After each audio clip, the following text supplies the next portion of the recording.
लगभग 1 महिना अघि मेरो जीवनमा एउटा यस्तो घटना भयो जसले सबै कुरा एकछिनमै परिवर्तन गराइदियो। हो, तपाईहरु सही सुन्दै हुनुहुन्छ। जीप एक्सिडेन्ट भएपछि मेरो शरीरको पुरै बायाँ भागमा असर परेको थियो। बायाँ करङको हड्डी चर्किएको थियो। त्यो समय मेरो लागि शारीरिक मात्र होइन, मानसिक रूपमा पनि धेरै कठिन थियो। अस्पतालमा बिताएका दिनहरू, पीडा, चिन्ता र लामो आरामको समय सजिलो थिएन।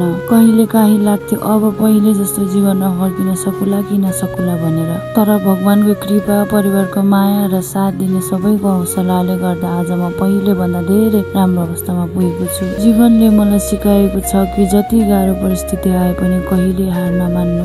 त्यसैले आजबाट म मेरो नयाँ यात्रा सुरु गर्दैछु। सायद यो यात्रा सजिलो नहोला, तर म हार भन्ने मान्ने छैन। म आफ्नो सानो प्रयास, आफ्नो सङ्घर्ष र आफ्नो प्रगति तपाईहरुसँग बाँड्दै जानेछु। आशा छ तपाईहरु सबैले मेरो यो यात्रामा साथ, माया र सपोर्ट दिनुहुनेछ।